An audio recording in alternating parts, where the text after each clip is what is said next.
So where have you settled on?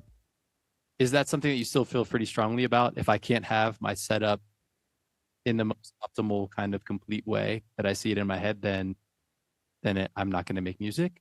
No, no. She was right. She was right. So I went over there and I got, the main things that I needed. And that's what I have now. If you scroll down on my Instagram, you'll see my previous space. It was more blue. There's a lot of blue backdrops and big windows. It was downtown. And I had a piano there. And so I still have all my things. Somebody once told me, never sell your tools. Mm. And I never really understood what he was saying at the time. But as I've gotten older, I totally understand and agree with him. So I don't sell things, especially after what I told you earlier, where I had to make rent and I made some foolish decisions to sell things that, you know, are hard to get back. So everything's, still locked up. The Yamaha is over there, but I actually realized that she was right because having a more minimal setup has helped me stay more focused.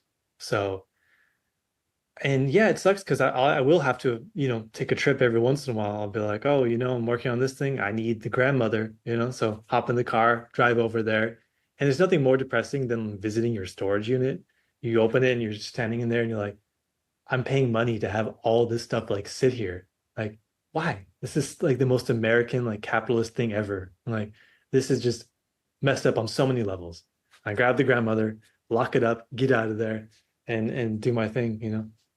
Yeah, really cool, man. I mean, I'm really glad to hear that you've come around on that because I can relate to it. Sometimes I don't realize until after the fact that I'm kind of blocking myself with that sort of mentality. But I think what it is really fundamentally, and it's not to be without compassion for like I understand like wanting and to have things and like to have your space, because there is something to that. But also very fundamentally, it can be an excuse or a block to just not make music with whatever it is that you have. There's always going to be a more optimal or a cooler way, to do things. But I think, like you said, the feeling that you can get from just being in it, you'd be surprised what you can get that with, I think, which is really cool. And I've been there. Yeah, and it's like a learning lesson too to learn about your own personal behavior. It's like, why am I goalposting myself? Why would I set this rule for myself? You can't make music. You can't do what makes you happy unless you get this done. I get it in a way, because it's like setting this goal of this thing that you want. But in the end, that period of time is really what helped me grow. That was when I experienced like the biggest growth of the brand. And I look back on it, I'm like, I could have just totally slept through all that time and just continued to wait. And, so it was the right move, like just make it work with what you have. Like, don't goalpost yourself, like make it as easy as possible. In a previous episode with Brian Funk, I mean, he put it in a way that really stuck with me, which is, if you have a computer and you have a room like either of us have, you can do anything, and that's too much. So really, like, if you have too much, find ways to just eliminate some of it for the moment so that you can get started and make some kind of progress in a certain direction. And so in that same way, if you're somebody who has less, it can be something to really help you create forward motion and progress for yourself. 100% agree. Forward motion. What do you have to say to the producers currently hiding their music from the world? I would say, like, ask yourself why. Get to the foundation of that because I could sit here and be like, oh, yeah, just post it and put it out there. And like, maybe you will for a little bit, but we're creatures of habit and you'll probably end up going back to where you are if you don't address the situation.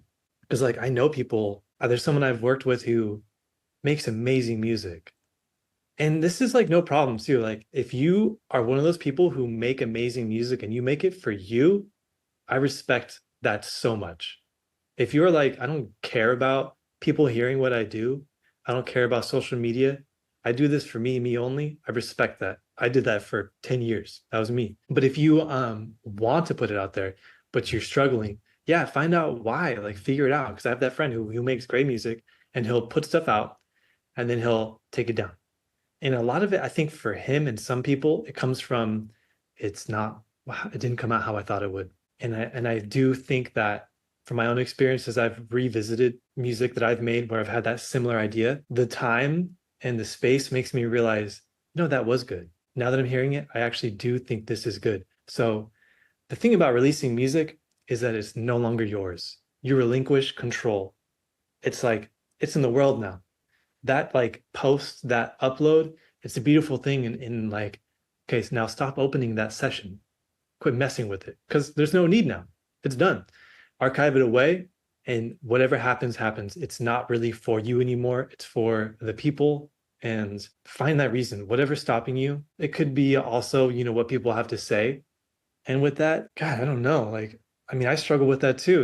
When I get like a negative comment, it doesn't matter who it comes from. Like, if someone is like, "Oh, you call that a song?" or I got a comment like that on something I posted, like, "This is music," and I'll go click on them, and I'm like, "Whoa!" Like, it's some people make some trippy stuff, and it's like, okay, when it comes to getting people's opinions or respecting someone's opinion, it's important to hear like what their taste is or what their take is. So if they make some music that you don't particularly like, why is their opinion affecting you? If you're like, okay, now if like someone that I respect came out, if like Tyler the Creator came out and was like, you call that music, that's trash, I would be like, oh damn, that's an artist who I respect, and it would affect differently. But when it's like some random person on the internet, don't worry about it. You're gonna get that. You're gonna get people saying things, but it's more important for your own growth. And it's not just for music, it's for all things.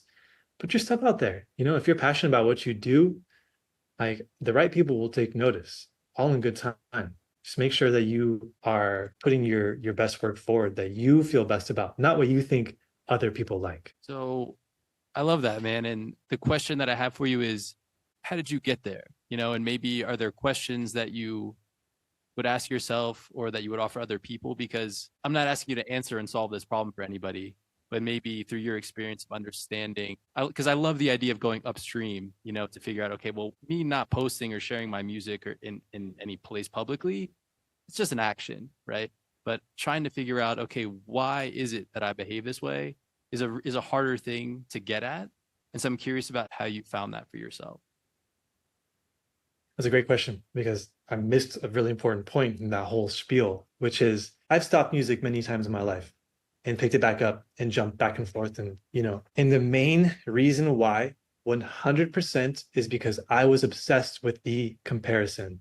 I would make a song and then I would drop it in the DAW and I would grab whatever reference track that I would liked or wanted to use against it, and I would pit them against each other. And my soul would be crushed when I would switch to mine and I would hear less bass, less volume. It sounded, thin, it sounded cheap, all these things, right?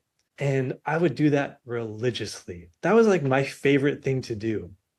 Like I would just love to beat myself down by comparing myself to mixes done in world-class studios. It's like the logic behind it was pretty ridiculous. It's like these are people who do this for a living for 20 plus years. They're teams of people, not just one person. Oftentimes, they're teams of people and they're specialists. They're people who only do this thing because they're so good at it. And this person only mixes because they're so good at it.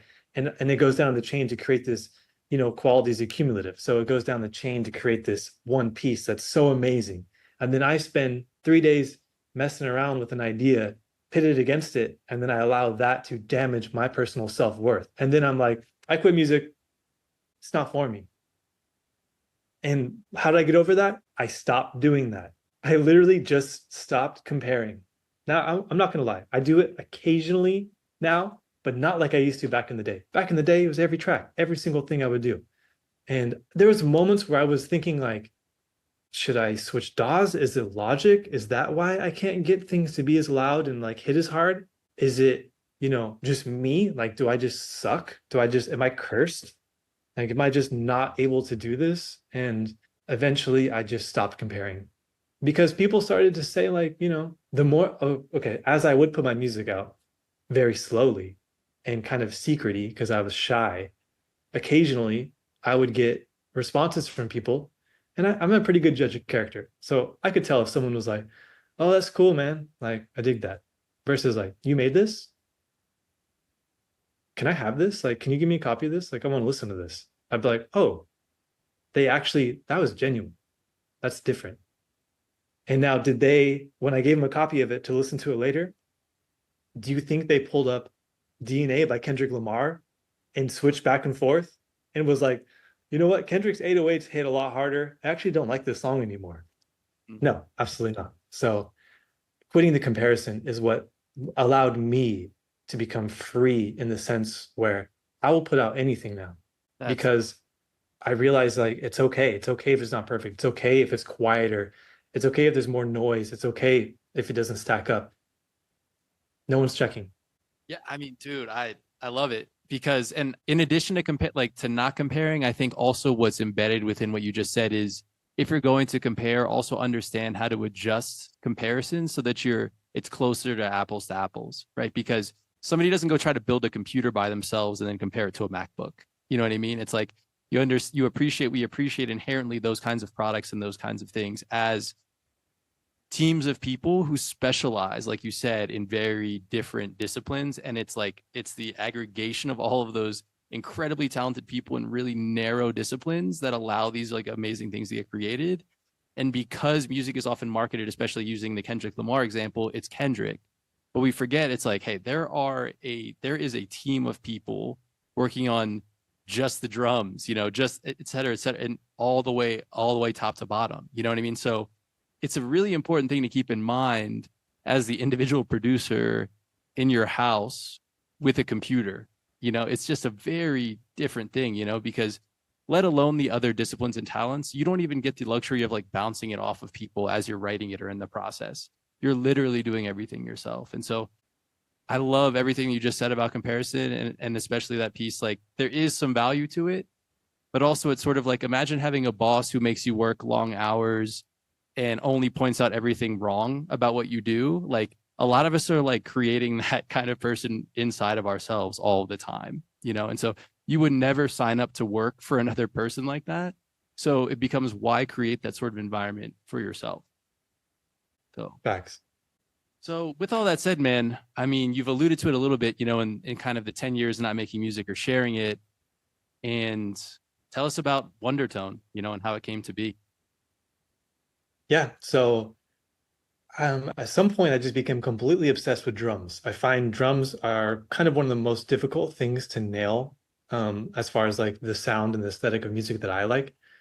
Um, just to like for anyone who doesn't know me, I hate pop punk. Like that is a genre like I cannot listen to. So think of those drums. Think of like that tinny, hollow biscuit sounding kick drum, and think of like too many toms and like the modern rock kind of drum sound. Like that is the opposite of what I ever aim for. Like I'm looking for super, dusty, vibey, vintage sounding, but in my own way. So I was always trying to figure out how to make that sound because that was the one, like recording a guitar, it's pretty simple, man. Like you put a mic up, like you can make it as complicated as you want. But when it comes to drums, as I was self-teaching myself production, that's when I was like, whoa, this is really complicated. This is really hard to get the results that I'm looking for. So as I became obsessed with chasing it, I started making drum samples. I just started making them so I could have at least something to work on, like to demo. Like if I'm in my apartment, I'm not at the studio, I have my SP, and I can just like bang out some loops to a song, and they sound good. They sound like the way I like drums to sound. In this journey, one day I realized that my folder of one shots was just insane. Like the amount of one shots, I don't even remember the number, but it was definitely somewhere like north of like 12,000 plus maybe. And so I realized I need to share these. This is just ridiculous for me to have. And but also keep in mind, I've always also like, had imposter syndrome. So there's also a big part of me that's like, I might have 12,000 of the most garbage drum samples in the world. I don't know. I've never really gotten anyone's opinion on them. Like, so I use them. I make music to make me happy, but I don't share it. I don't put it out. Nobody really knows what I do. So it was around, the pandemic, a time where a lot of people ended up, switching, pivoting, and trying new things. So around the pandemic, I decided to start cataloging them and, putting it together as packs and like see if I could start selling them. So I was in a band a long time ago called Thundertone Wonder Act. And I was looking at that on a piece of paper when we're all brainstorming names, and I just switched the words to, wonder tone. And I just said that's the name. That, when things are right, you don't have to like second guess it or ask for opinions. I was like, oh, that's the name. Period. That's the name. Name's taken. So I had to like do some modifications, to make it, different. So I could actually have like, a YouTube channel and Instagram that wasn't like with the _1 or whatever. So I added the VVU, but it is Wondertone. And yeah, so then I made the art and I put everything together. Then I started giving them to people for the feedback, right? At that point, it was like, okay, before I like put these online, I want to make sure these aren't trash. I want to make sure like I didn't make a bunch of garbage. So I send them out to friends, and suddenly the feedback was positive. There, I started to get songs from my friends with the drums, which was like kind of blowing me away. I was like listening to it, I was like, that's crazy. I reckon that's the God snare. I know that snare. I remember the day that I was smacking it, in the church and whatever. So um, then I put it out. I just said, screw it, it's time. I'm gonna do it. This seems like a good idea. And from there, like it was just a slow grind, but it was just making that decision like, okay, I'm doing this. And I had the time, to actually sit down because my goodness, the amount of work that it took to like to catalog all the right sounds, to change their names, to put the art, to make it's a lot of work. 100%. So yeah, I mean, do you have any idea? Because you have so many kits on your website right now. I don't even know how many there are. Yeah, I don't know. There's like probably at least like 9 to 10, maybe more. And I have tons and tons of unreleased stuff. I like having bootleg packs that they're floating, they're not online, but if you know someone or you know me, like you can get it. It's like there's sun drums, moon drums, mint drums. I feel like I'll never put those on the site. They're just floating. You got to find them. Little Easter eggs out in the world. Hmm. Did you put all of those packs out at one time, or did you just put out one and then another and then another, or was it neither I of the? put the majority of them all out at once, Cool. which I don't know. Like I don't I feel like as I listen to like business stuff now for some reason because I'm like, trying to grow. So I'll occasionally like really fall for the clickbait on a YouTube video and be like, all right, let me hear what this business person has to say. And I'll hear things like focus on one product, don't expand. And I'm like, okay, like that does make sense to a certain degree, but everyone's journey is different. When I did it, my logic was I have all of these, and this sound is not going to fit everybody. So I'm going to put out options. I want people to be able to spend more time on the site, opening multiple tabs and clicking through and being like, okay, do I like this snare or do I like this kick? Okay, which one is speaking to me? And also, it would be, information for me to go on the back end and look at my analytics and be like, okay, people like the God drums, no one's buying wet drums, but, is it because they don't like the sound or is it because I'm not promoting it? Like it's all information. Yeah, no, it's really, really interesting, man. And I mean, I honestly like, and this is meant to be a compliment. I mean, I think of you as like the Wes Anderson of drums and music production right now in terms of what you're doing. So if anybody listening to this hasn't seen your channel yet, I couldn't recommend enough that they go and check it out. And to the extent, the photography, I mean, everything from top to bottom, it's just like it's so cohesive from a branding perspective. But so some of the other stuff that you're talking about is stuff that I think I'm thinking about also. I'm sure other people listening. And so I want to share, there's a book that I haven't finished yet, but I accidentally stumbled upon this book listening to another podcast. So I was listening to The Knowledge Project. I don't know if you're familiar. And they had a woman who has sort of been an expert in positioning, just sort of like the underlying marketing philosophy and practice, that influences your other kind of decisions there. And the book is called, she mentioned a book in that interview called Positioning, and it was written in like 1980. And it's an incredible, like I'm only a little bit into it, but I'm shocked at one, how like just like well written and effectively written it is. Like you can just read it and it's not like a sleepy business book in any way. Mm. It's also very funny in a way because again, this is written in the 80s and they're talking about how the basis for the merit of this kind of discipline is that there is so much noise and competition in the world. And they're using examples that like there are now families with TVs in their homes that have up to 5 channels, you know? And so it's, they're even talking about it with urgency at that point when when that's the environment. So now in a world where we are and there's so many other people around. So I guess what I would say is like from what you're presenting from the outside, and this is like my unsolicited opinion, I think you're doing an incredible job in terms of that piece of like having a brand and a message. And as we're about to get into, like some of your values are really apparent also. In terms of getting into like how you can figure out how to connect people who are interested in certain packs, that is maybe more of a position question and something that could be an interesting thing to learn about and to understand how you can connect what you're already doing to those kinds of practices potentially. That book sounds really cool. I definitely want to check that out. The positioning. Positioning, yeah. I'll drop that in the notes. And when we get off of here, I'll send it over to you. Okay, for sure. So like I was just saying too, so again, man, I mean, there's just such a cohesiveness in everything that you do, from the Instagram reels to the videos. And so I wanted to ask, like, your videos, are you like storyboarding these things? Do you improvise them? Like, how do you get an idea for a video and then what? Because it's so cool to watch. They are like little films. Thank you. I don't recommend my way of working because it's like very like time consuming, but I don't storyboard anything. I don't plan nothing. Like literally, I think the magic is in the improvise, and the magic is in the edit, finding it in the edit. So the majority of the things that you may see that look planned and like thought out, like, oh, no, absolutely not. It just is luck. It's just like I'm looking at the footage and I'm thinking, oh, what if I tried this? And oh, this is great.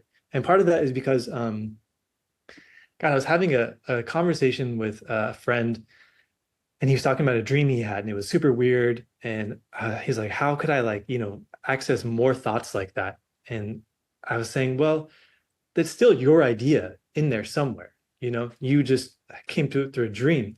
And I think improvising is the closest we can get to that. By improvising, you're kind of like, you don't even know what you're being guided by. It's the subconscious in a way. And therefore, when I'm working on a video, I just like overdo it, overshoot, over angles, and then I allow myself time to sit and look at what I have and say, how can I present this in like the most interesting, intriguing way that's like educational, but entertaining and interesting. But like I said, because of that, it takes a lot of time. I hear a lot of people talk about, oh yeah, we storyboard, so we save time and it helps us. But I think by doing that, you're selling yourself short a little bit because you're just sticking to the plan. Some of my favorite directors I'll read about, and it's like, they're like, we don't prepare too much because then you squeeze the randomness, the happy accidents out of it. So you want to leave this room for, oh crap, this looks great. Change positions. Let's do it this way. Let's try that. It's like everything we planned for, throw it out the window. We want to go this direction now. Wow. So even when you sit down to make a video and shoot it, you don't even have the message or anything in mind. It's more like you're shooting a bunch of different kind of raw things, and then afterwards you're going to create a story out of them. Well, things have changed now that I've like, within the past like 2 or 3 months, I've really sat down and dedicated to YouTube. I was like, basically, like you said, you're making little stories. I realized I may be using social media wrong at some point. I said, I think I'm making YouTube videos on Instagram, and I need to just go to YouTube where I can actually stretch out and make these long forms and go in greater detail. So once I did that, now of course, there is a really decided idea concept, like the cheap things, like, okay, the idea is, why do I like to use these cheap things? But that's it. From there, it's just completely freestyle improvisation. And the other thing, again, what sucks about that is I'll sit here with an amazing amount of raw footage, like, sometimes 40 minutes, because my camera records in like 20-minute sections. So I'll have like 2 rounds of improvising, and those 40 minutes come down to 10 minutes or less. So it's like, it's a lot of work to go through and find the cohesiveness. And since I'm rambling, a lot of times, like, I'm like, oh my God, if I would have just said this one word, I could have linked these ideas, but I didn't, you know? So I'm like, screw it, cutting room floor, delete. So if I would sit down and script, you know, like I maybe would be more prolific, but again, I think something would be a little bit lost in the way that it's just more it's just more natural, I think. Yeah, how are you, or how do you think about the pressure or like the common consensus about just being like hyper productive in terms of output? Hmm. That's a tough one because I'm a Capricorn, so I'm a hard worker just by nature. Like that's just who I am. And I don't really like subscribe to any of the people online who really push that message, if that's what you're talking about, like the, you know, rise and grind, or, you know, like I think rest is fantastic. And while I don't really engage in that much rest, I do it when I feel like I have like earned it, you know? So I set certain, you know, ideas for myself, like, you know, I want to drop a video every Wednesday. Okay. So after that, I will rest. But when it's like leading up to it, to me, the way I see things is like I might be losing a lot of sleep at this time of my life, and I might be missing out on a lot of, you know, opportunities and things. And I don't really get to hang out with my friends as much, and I don't really get to do XYZ, but it's because I'm building something right now. I have a method of work that is making it happen for me, and I'm going to continue that. It's a sacrifice. I'm okay with that now, but I don't really think that, you know, it's not for everybody. And the only reason why I can do this is because I'm beyond passionate. I'm obsessed. This is not a passion. This is an obsession. Like I cannot get enough of this stuff. It never is not on my mind. You know, I love it so much. So if you can find that thing for yourself, then, you know, you can maybe safely, you know, pull that off. But um, I heard recently my friend say this, and he's right. He's a Capricorn too. He's like, Dustyn, no, stop going 10 all the time. Because then you have to, you know, fall off and, you know, rest and you're at zero. He's like, even seven all the time. Just even seven. That's the, you know, the amount of energy you want to put into something, and just keep that consistent. And, you know, that should be enough to float you through, you know. But as far as like this go crazy and, you know, never sleep, it's like, no, like rest is important, relaxation is important. It's just making sure that you're passionate about what you're doing, so it's not really taking you out, you know. Absolutely. Yeah, I mean, to that point about the energy pieces, like I have some there's some other ideas that I've stolen from other people that I really like, and one of them is to not necessarily worry about like hitting a 10 every day, but to just never, as much as you can help it, to not have days where there's zeros, you know, so to just make sure that you at least put something in the bucket that day. And Yeah. one is sort of like in that idea of like running like a race, you know, that like it's a marathon, you know, it's a long distance thing. And Mhm. complete it or to win it is not about necessarily being like the fastest person, but being about the person who slows down the least, you Yeah. know, that also is. Yeah. And just, you know, you look at like time, time is our friend, you know, it's going to be there. And the people who do succeed are the ones that just never gave up and just kept going, you know, just kept on moving. And it might take you longer. And maybe those rest days are going to like push you back from your goal a little bit, but you will eventually get there. Yeah, 100%. Is there, I guess before we drop into these quick hits, I wanted to ask, is there anything in particular that you've stumbled upon, whether it's like a channel, books, albums, anything that's like been particularly useful to you as you've kind of made the journey that you've made and continue to make? Let's see. I think I, the issue is that, and this is why like I don't really give out too much advice, because you got to just know like where you're getting it from. There's been times in my life where I've listened to the wrong person, and because they came to me in a moment where I was seeking advice, it clicked, you know? I wanted the answer, I wanted, you know, something, and I heard somebody confidently say, "Oh, here's what you got to do. You want to make a sample company? You got to do XYZ." And then I did that, and then it like messed me up, you know? So it's like, all right, everyone's journey is so specific. So, and I do listen to stuff. I'll listen to podcasts that are about, you know, business or whatever. But at the end of the day, it's so broad. You know what I mean? They're not talking about music. They're not talking about samples.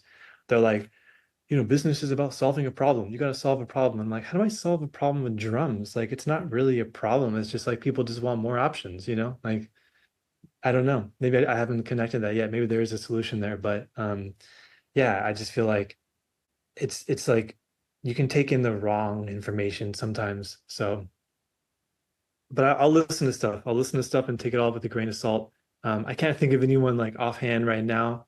Um, but I do like to watch stuff for inspiration. Definitely, one of my favorite YouTubers as far as like videography, his name is Gox, and he's this just amazingly talented artist who also films his work and him creating the work.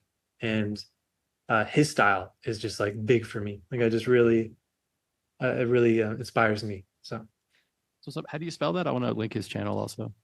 GAWX. And then I realized I didn't get to it. I did want to ask you real quick about, because as it comes to your values, transparency is like a big part of what you do, and that you're really showing people, the ins and outs of process, and which, isn't for everybody. But again, as a principal, I think it's really cool to not be hiding, techniques and how to's.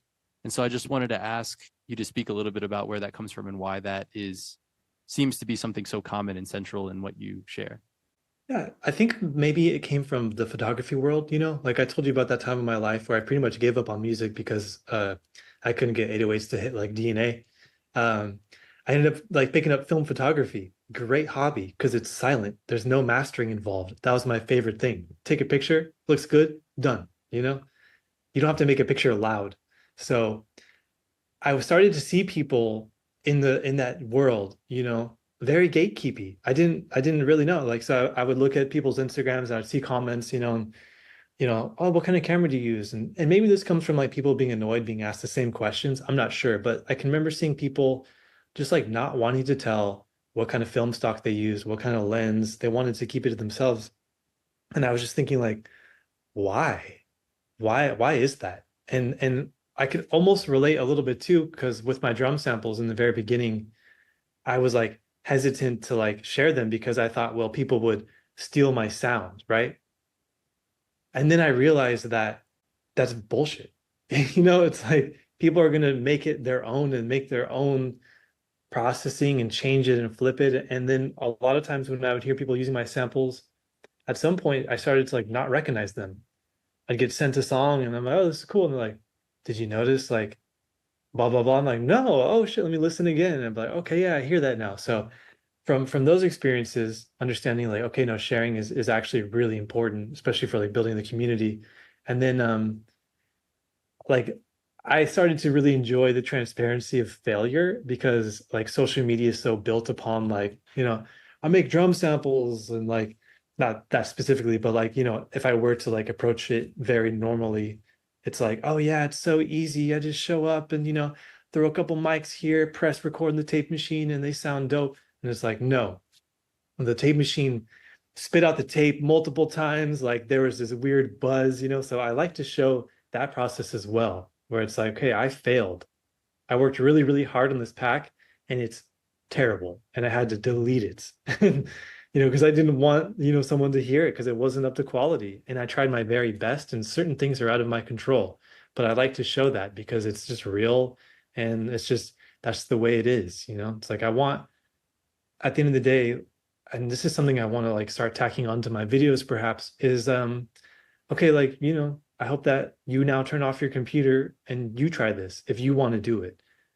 I want to inspire you to like, now take the tools and yeah, I get DMs where they're like, you probably didn't want to tell me, but like, how did you do this? And I'm like, I will over explain to you right now, like a novel, and I'll tell you exactly how to do it and where to get it. And they're like, oh, like, thank you. I did not see that, They're like, what's the tabs to that guitar riff? And I'm like, here you go. And they're like, oh, okay.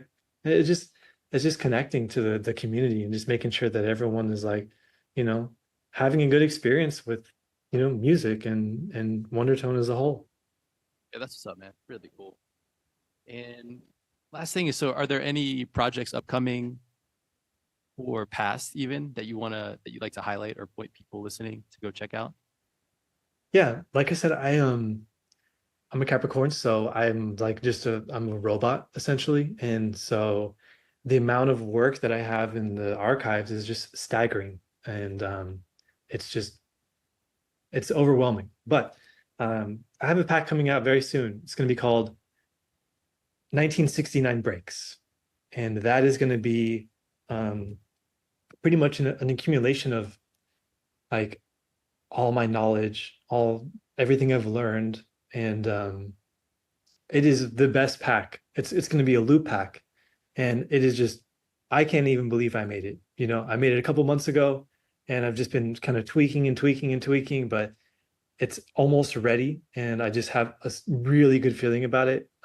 It's with a drummer named Dan Bailey, who I met on Instagram, and he just was the right person for the sound. We connected, and yeah, it was when I was sick for a minute, and I lost my voice, so I went over there. I couldn't talk, and me and him, we just set up and we just did the thing, and it's basically on its like third remix at this point. I've redone it 3 times because I'm trying to get it not perfect because perfection is overrated and doesn't exist, but as good as I know I can make it realistically.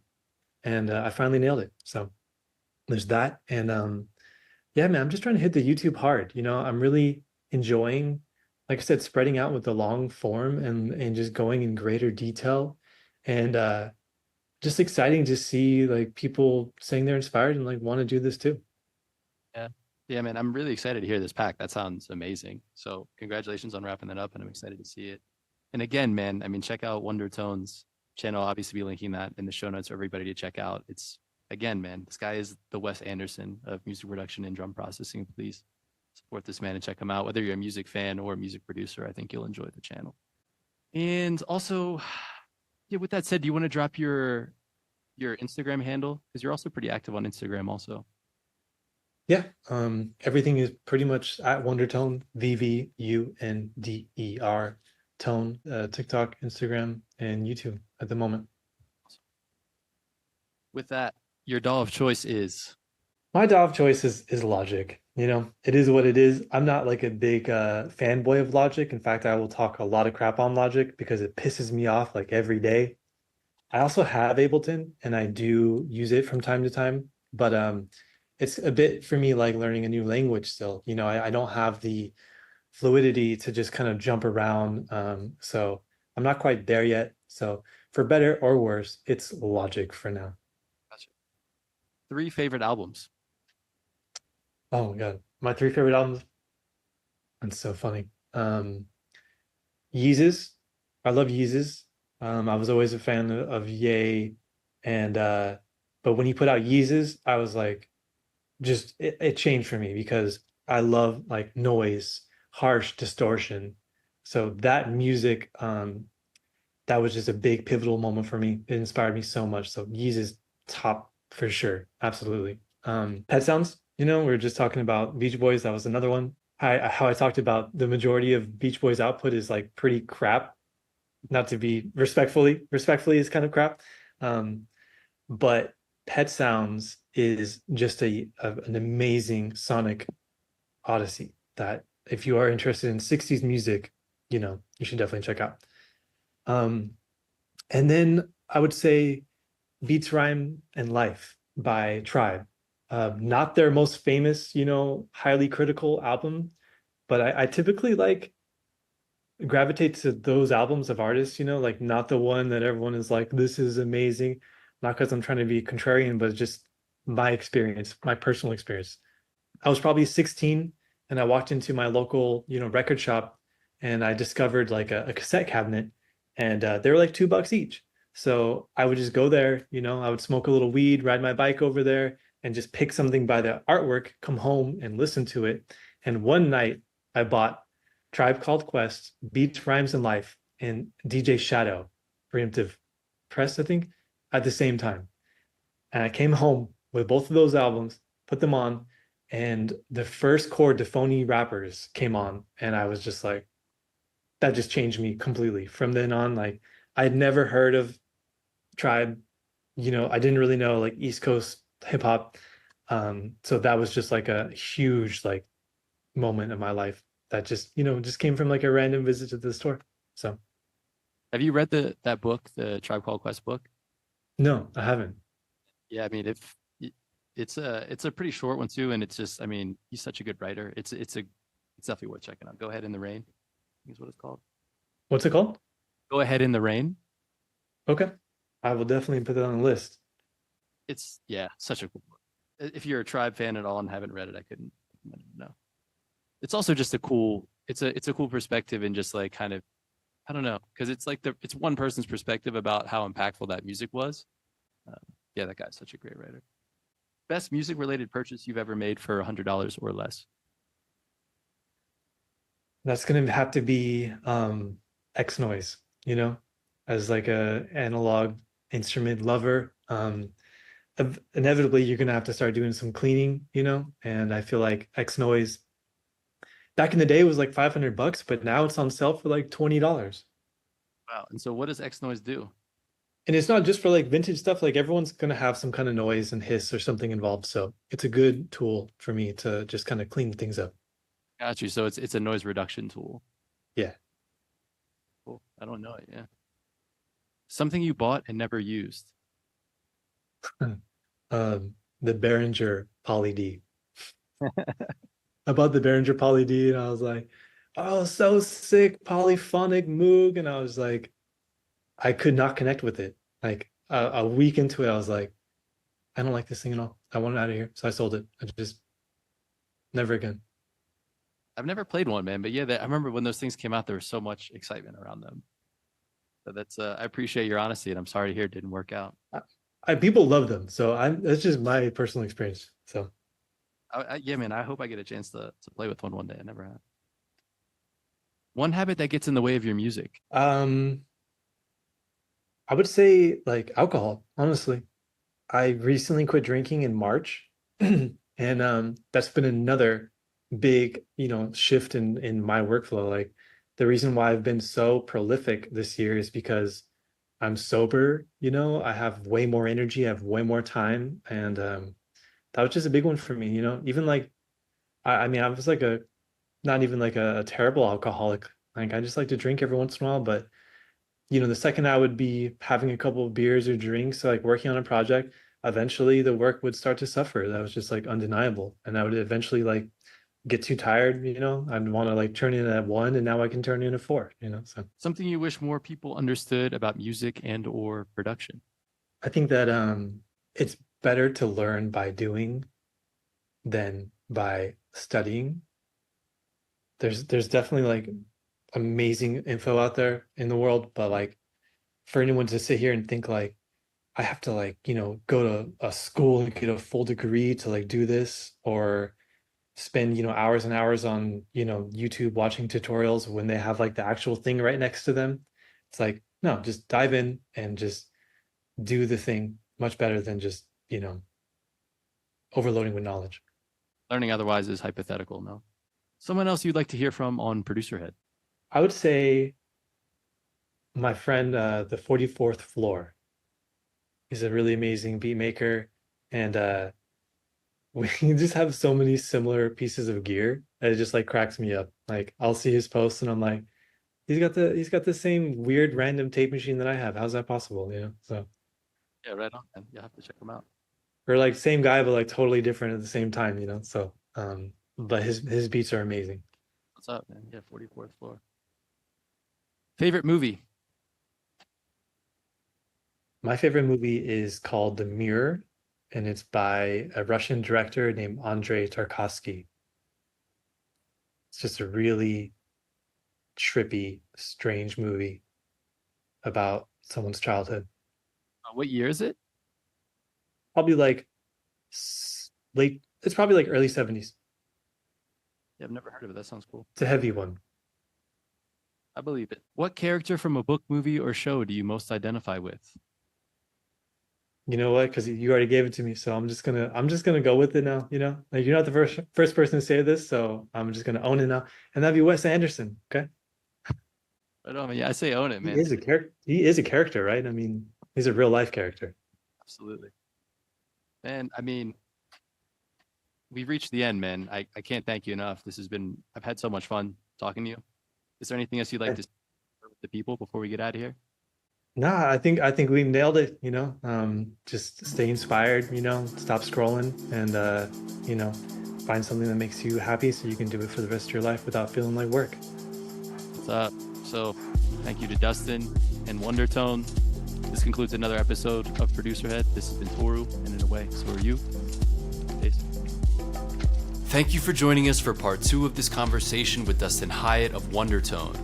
Big thanks to Dustyn for giving us a closer look at his vision for accessible and innovative sound resources and sharing advice for being authentic in production. Once again, if you missed part 1, go back and give it a listen for more on Dustyn's origins and inspirations. If you enjoyed this episode of Producer Head, please subscribe, share with a friend, and leave a rating and review wherever you're listening. This helps Producer Head find its people, and without you, there is no Producer Head. Thanks again for listening to this episode of Producer Head.